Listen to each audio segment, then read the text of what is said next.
Welcome to Art Chats con la Mitotera. I'm your host, Mel Dominguez. Our next guest, Luis Silva. They are the creator and founder of Creatively Queer Press here in Tucson, Arizona. But I want our guest to come on and explain a little bit more because what I'm understanding is there was going to be more representation of people of color, queer, and from it. I want to say it's international. And so they have artists that are like in Puerto Rico. That's what I'm understanding from Lewis. And so this is going to be an actually interesting thing to happen during quarantine because back in the day, I don't know about you, but I'm old enough where you'd have to go to the comic book store and pick up something.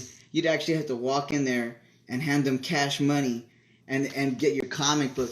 But these are what they call them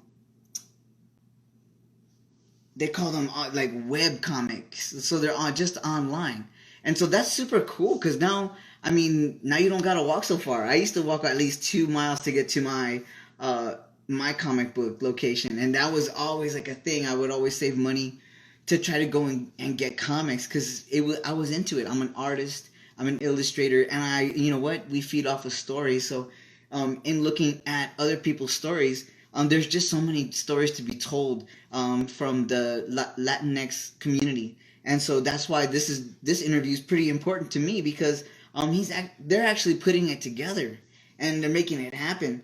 So here we go. I think we're connecting now,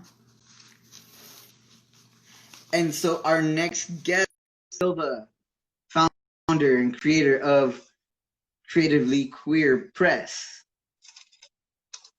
And they're moving through space. Hey Mel, can you hear me? Yes, I can. Can you hear me? Yeah, I can hear you. I'm sorry about that. The computer, like, for some reason, it doesn't accept requests, so I had to get on my phone. Oh, okay, cool. Yeah. You know what? I'm still learning a lot of stuff, so I thank you for just being able to join us. I've been telling folks a little bit about you.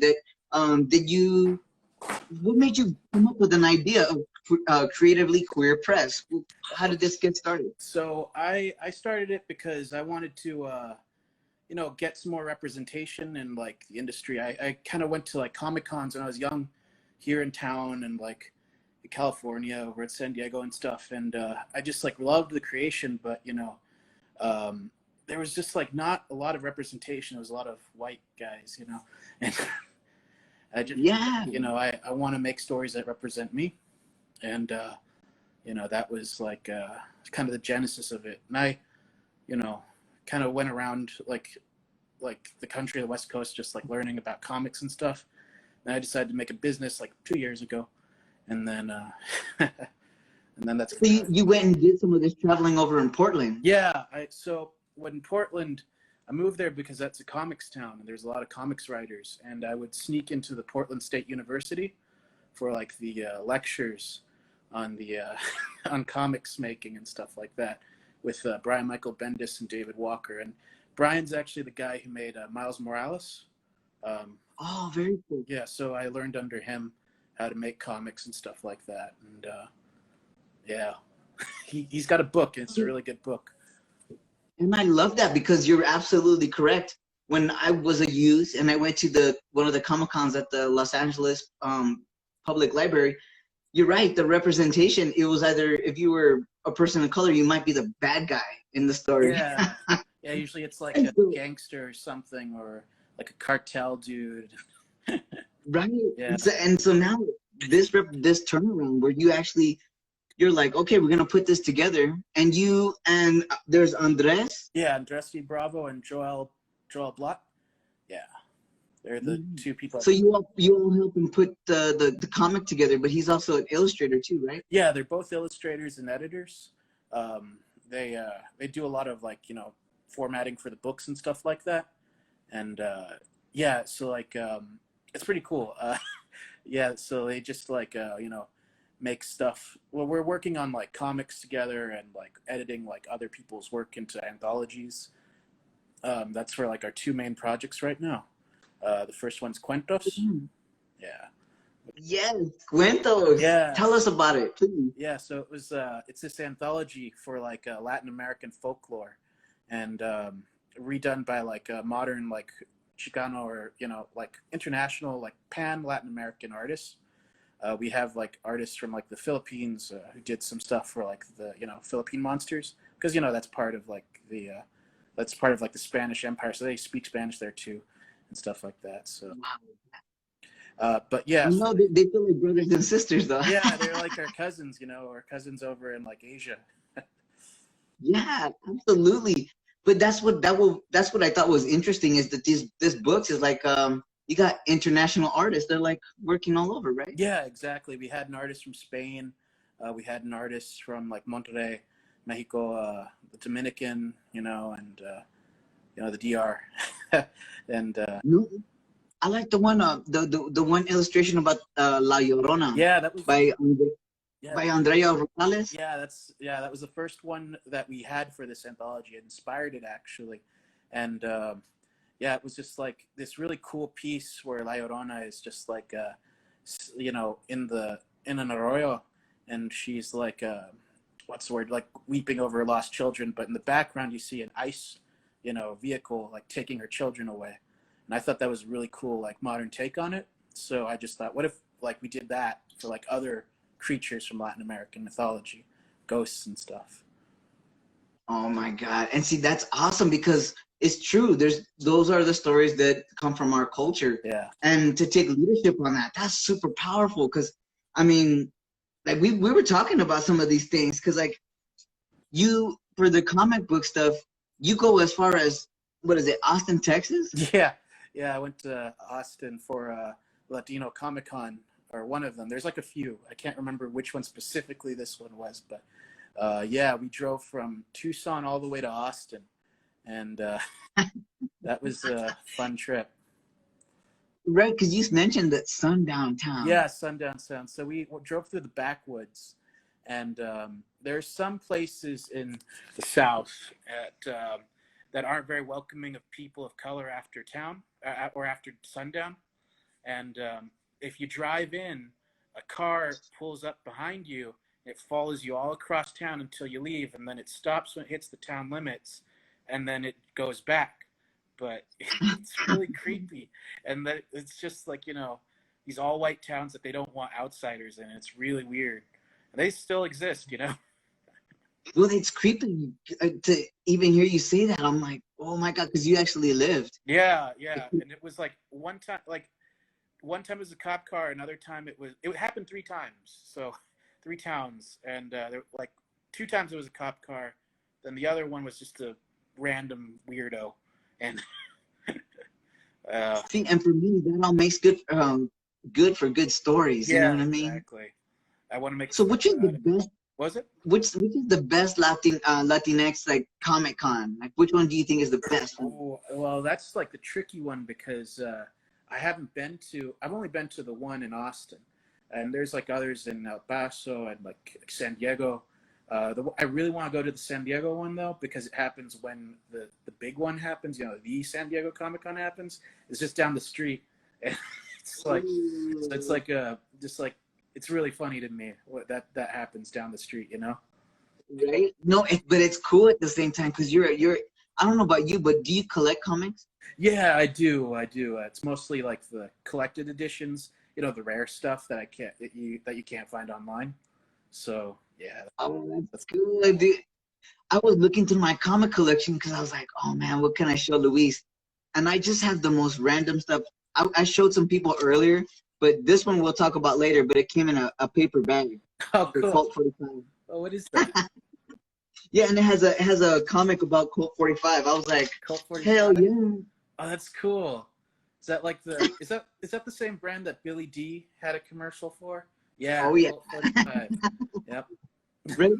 But you have some stuff coming up, right? And as a matter of fact, you had stuff coming up, but you were directly affected by the pandemic. Yeah. We so for Cuentos, the anthology we mentioned earlier, we had like we have all the art, but like COVID hit, and we couldn't like get it to the printer in China, and it was like like because China closed down, and there was nothing that you could get through its borders, and so we were printing with Print Ninja, but which is a good company, but based in China, so we could get anything out.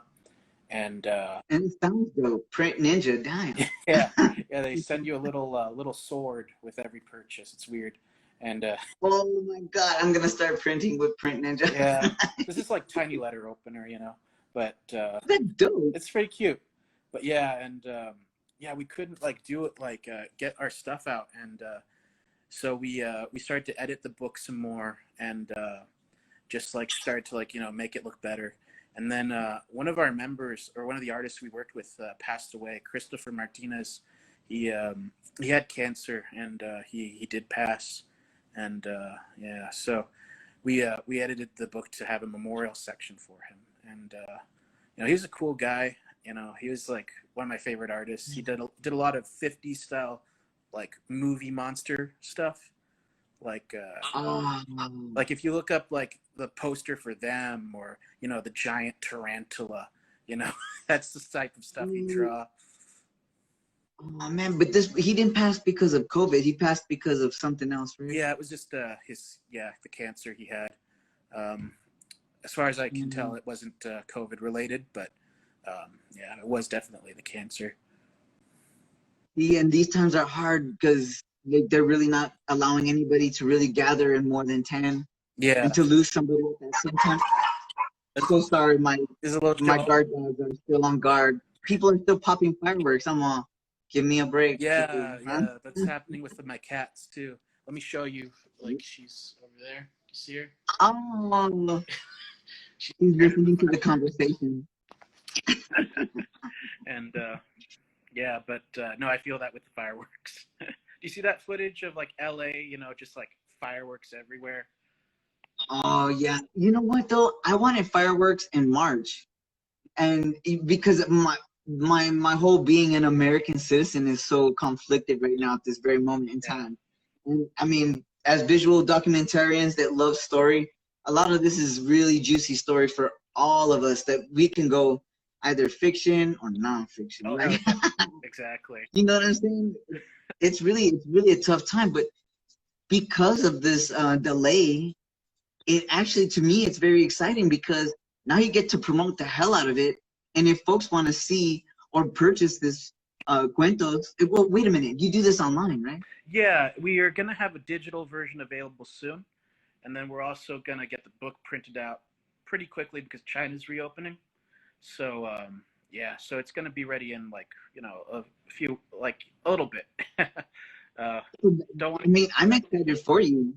But if people wanted to order them or trying to like keep in contact with you, how can they get a hold of you? We have a website called creativelyqueerpress.com. I'll provide you with a link to like send it to or post on Instagram if that's okay. And oh yeah, absolutely. Cool. And we're working on the website right now with one of the developers for the Rolled and Told website, which is D&D Dungeons and Dragons affiliated website. Like cool. Yeah, so like she's really cool, Rachel Mazinas, and she's just really like she's super talented and stuff like that. She's able to like make like really cool websites, and we're just filling it out with art and like stuff like that. So it's almost ready. You know what? As scary as it may seem, and I think the worst part of the quarantine and the pandemic is that we really can't gather together the way that we were used to. Yeah. And but as far as the websites and being online like this, I think this is the way to go because as far as space is concerned. Mm-hmm. You know what I mean? Even for myself rethinking, what a space should be or what we're doing, this is much nicer. Like, you know what I mean? We still get we work in house and we get stuff done, but I just really miss being around people and listening to the casual conversations, like just some people call it bullshitting. I call it conversation. Yeah, it's fun, Yeah, hell yeah. Are you kidding me? No, but so wait a minute. There was something. I apologize for that. So, there's some super randomness going on in my neighborhood today. But during this quarantine, you guys have all just been busy, like editing your comic and getting stuff together. But you took a time out to do some activism. Yeah, it wasn't much, it was like donations. It was like reaching out to friends. It was doing some marches. We went to me and Joel. went to the Reed Park March, a few weeks ago, and it was crazy because there was like actual Nazis there, like they were just like on the sidelines, like screaming and Sieg Heiling and shit, and and there was only 4 compared to like the whole crowd, like there was a lot of people who were against them, but like it was weird seeing like actual Nazis. Yeah, because I almost associate them with the story time kind of like monsters like Frankenstein, Yeah. or like where they're almost like, it's almost like a myth. Yeah. But here in Arizona, they're actually posting stickers, and I don't want to get wrinkles on my forehead. I'm all so mad about it. Right. Yeah. I gotta But they're maintain this posting smooth stickers, forehead. right? But they're posting stickers, and there's legitimate hate Yeah. on people of color, and this is the year 2020, and for me, it's been like we've been on this path, of making making the wrongs right, and to really start considering everybody, and to be more about humanity than monetary, like in like capitalism and things. Yeah. And so I think that the great pause that it puts us all on, it gives us time to really think about how we're treating things. But that's what I think was fascinating, because you are one of the entrepreneurs that that you've been working on this, you know what I mean? You're still pushing forward. For as many times as there's a knocking down, there's people still getting up and moving and doing things. So I admire that you guys are still pushing forward. But you know what? There was there was a thing, like I was thinking about, like what happens to you all now? I mean, because a lot of these in-person mercaditos is how you pushed out your art or your illustration and your the published books and whatnot. How are you taking care of that now because of the quarantine? Where do you guys move forward from here? Well, it's like it's mostly so we're planning to like return to like all the mercaditos and stuff like that and all the events next year. So we're using this like time given, to just like create, to like edit, to make new stories.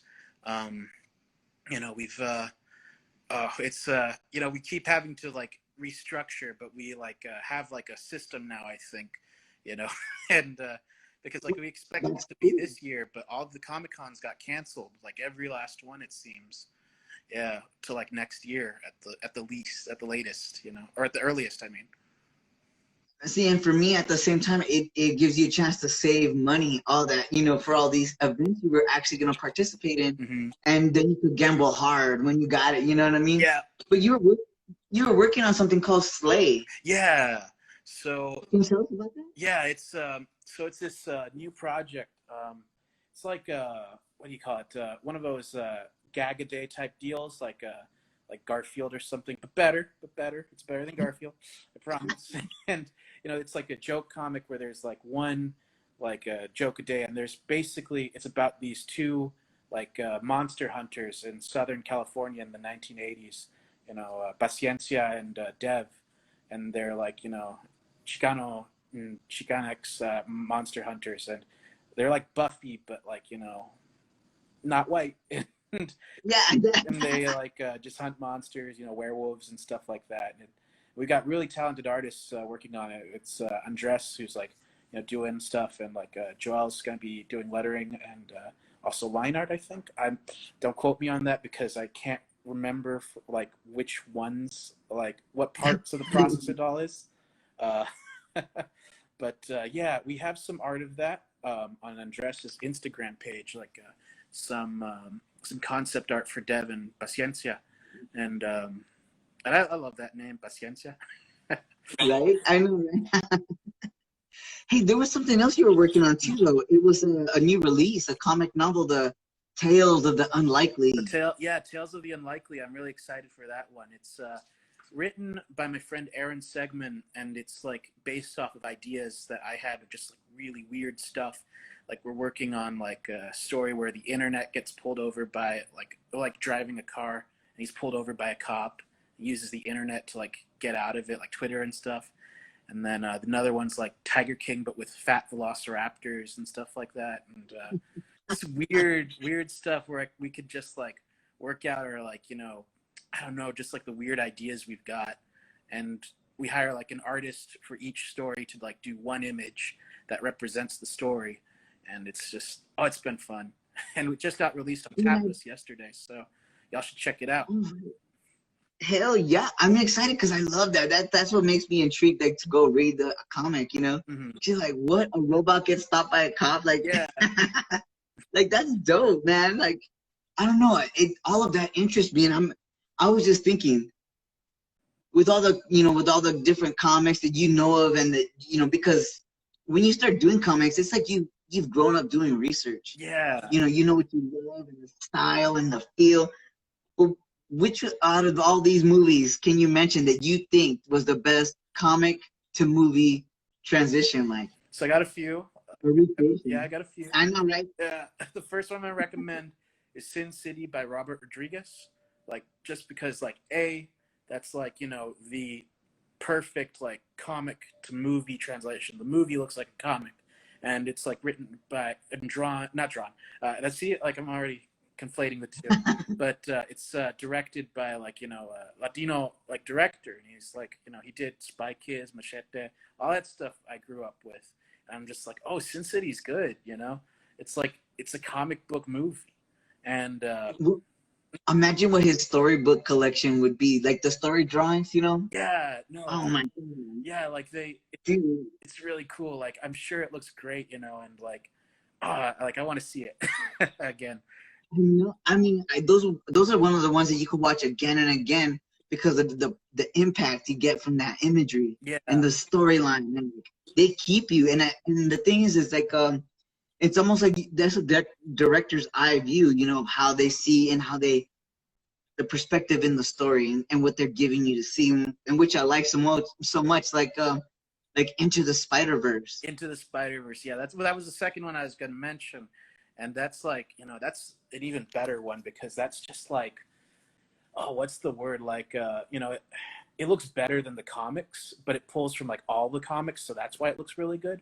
Like there's like a lot of influences there, and like it's just the perfect film. The story, the animation, the voice acting, like it's got like and it's got like a really diverse cast. Like Crondon, that the rapper Crondon, he's like in Black Lightning as the main bad guy. He's in that for a little bit. Liev Schreiber is the main bad guy. Miles is like a Afro Latino like character, and that's just like cool representation. Hell yeah! When I saw that, I was just like, oh my God, finally. Like it had everything, even down to the graffiti tip on that. I was like, yeah, oh my God.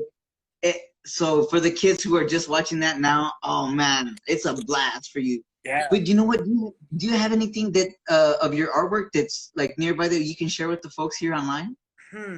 I got some. Oh, it's all digital is the problem. Right? Well, what's the best way that they can check it out? Oh, check out our Instagram. We'll post some of it on there. It's at CQ_press. Yeah, and yeah, we'll post some on there. I'm so sorry about that. It's just all digital, and this phone is weird. No, it's okay. I was just wondering because sometimes people have storyboards or they have stuff that's all set up, and because I love collections like that. I'm like, maybe he's got something on there.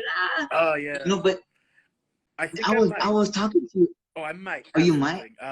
Do you mind if I just quickly get it real quick? I know where it's at. You want to try it? Are you sure? Yeah, I'm gonna get it. Let's do it. Yeah. All right. All right. Okay, hold on. I'm just gonna leave you with the cat real quick. All right. We're gonna interview the cat. Hello, Gatito. This is the internet live. We're on Art Chats with Mel Dominguez. We're still talking to Luis Silva. He's just retrieving some art. Here's something that I was gifted by my younger sister from my collection here, Creepy Magazines. It's always been a favorite, not just because of I love all the illustrations and all the colors and things that happen here. They're just so, strikingly, like, you feel them almost. And it's always very creepy to me. And, to look at and be told a story and then have this alternate ending, told by, Sorry, Uncle Creepy. Here we go. Here's Luis. Uh-oh, I hope you didn't get disconnected. He's rotating on internet space with Starlink and Elon Musk floating out there with SpaceX. These things happen on the internet, folks. What can we say? I hope Luis is okay, but if you do go out and check him out, it's a CQP, or they're coming up with a cuentos to be published very soon. So that's going to be really exciting, folks. But we covered so much. I'm wondering if you know, next time we could come back on with Luis, and maybe I'll have something ready to show you folks. But you know what? In the meantime, go and check out their Instagram. You know what else Luis told me? Just for I'm back. He's Sorry, gonna kicked make the phone. The cat kicked the phone. Sorry, it's like messed it up. But here we got Andres's art for the project. It's a bunch of prints he made, really high quality. Actually, Joel. So it was a team effort. So basically, Andres made the art and he's formatted it to like be print ready, and Joel printed it on her like high quality like print printer, I guess is what you call it. And it's just like came out really nice. You know, it's an entry for the what do you call it, the anthology. Sorry, I couldn't word. And it's about the mitote. Yeah, what's the image? Oh yeah, it's like the mitote, you know, like Galeria Mitotera, but it's like this. I guess like the way Andres described it to me was it's like this Mayan creature that you know, like kind of like talks to you, gives you like some doubt and stuff like that. Like that's the story he heard, and I just remembered thinking, oh, it's like serendipity, you know, it's like Galeria Mitotera, and so yeah, it's the mitote right there. And if you look close, you can see it's got like a bunch of mouths talking, like the ghost, like emanating from his art. There's like the character, and there's like his signature. He autographed each one too, I think. Yeah, and so you're asking about autographs yesterday, so he did do that. So are you guys selling those? We put them as a reward for the Kickstarter, but there's enough left over for us to sell some. We just got to figure out like the storefront once we set up the website. So once that's ready, we're gonna do that. We're gonna sell some of those. Yeah, because that would be cool. As a collector, I mean, those are the things I collect because it's got everything to it. You know what I mean? Like it's got, I just love it because it's got all the story. Yeah. Between you and Andres and what's happening in the mitote, like it's all like, it's perfect, you know? I don't know if you heard me, but check this out. Oh, creepy. I love that stuff. I got a big old book of it, man. Yeah. Richard Corbin. That's like some cool art. Yeah. I mean, I love all of that. Even down to witnessing how the storyboards get done, how the inking gets done. And it's all changed because it's all on the internet now. Mm-hmm. But it's still fantastic to see that you guys are all working together in those ways. Because Andres is out in Chicago? Oh, he's in Jacksonville, Florida. Oh, my bad. No, it's all good. See, in Jacksonville, Florida, and you're in Tucson, Arizona. Yeah, exactly. See, and that's dope to me. I think that's really good because, I mean, the connectivity, you know, the togetherness in that, and we're being able to work like that and online and get something completed, I think is huge. It's huge. But how about this? Who's your favorite Joker of all time? Oh, yeah. Oh, man. So, you know, my favorite Joker is the Cesar Romero Joker from like the Adam West, you know, because that's just like, you know, he's the original one. He's like a Latino, Chicano. He's like, you know, and he's just funny, you know, and I love that show. And there's like, you know, like, and they keep referencing it, you know, like that new Joker film with Joaquin Phoenix that like had, you know, the suit is inspired by the Cesar Romero version. So like, you know, it's still influencing stuff. And, you know, also Eartha Kitt was Catwoman. So it was kind of diverse for the time. And yeah, right. I mean, that's what I used to love coming home and watching that sort of that Batman because it had everything, even the way they would tilt the camera and be like, yeah. You know? And then they'd Just have the pow everything and about stuff it. like that. You know, Hell yeah.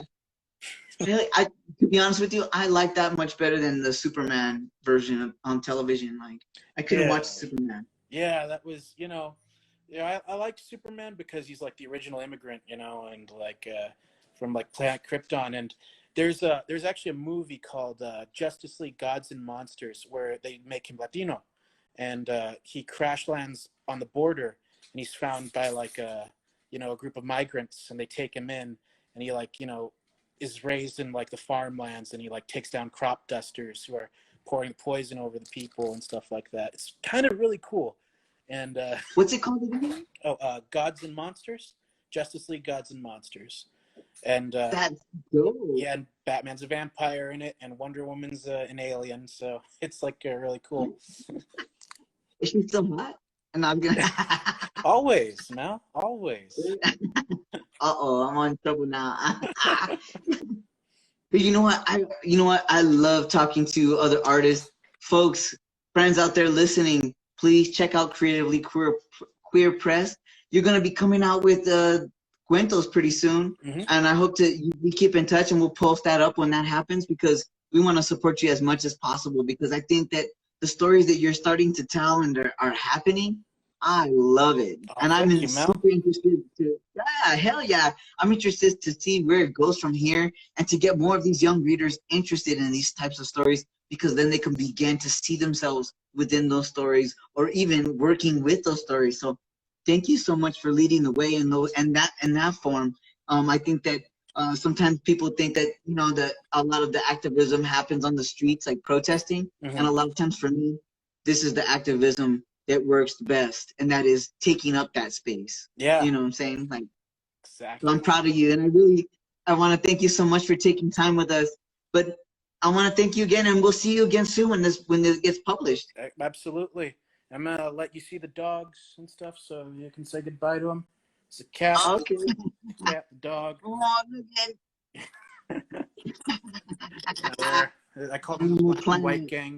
They're like. Hell yeah, that's cool, right? Wow. But you know what? I love little animals. They have their own little form of communication with us, and that's much appreciated by me as well. Sure. Because there's a lot of humans that can't even talk to me. So. But you know what? Again, thank you so much for being here. Or is there anything last that you want to mention to folks? Like let's see, one of your big dreams or any advice? Oh, advice. So, hold up. Oh, I guess like my dream is I just want there to be more companies like Creatively Queer Press. I don't want to be the only one. I don't want to have a monopoly on this. I just want there to be representation. I want more like people, creators like Yamamoto or Jordan Peele, making like these diverse stories and stuff like that. And, I just want more. I'm greedy, I'm with you on that wish, because I think that's going to be amazing. And what do we have to lose? We're going to get more good stories. Exactly. Give me a break. Yeah. So I'm all over it. Man, thank you again so much. So with that, folks, this is our art chats for today. Thank you, Luis. Thank you, Mel. We'll keep in touch. I'll see you later, huh? Yes, absolutely. All right.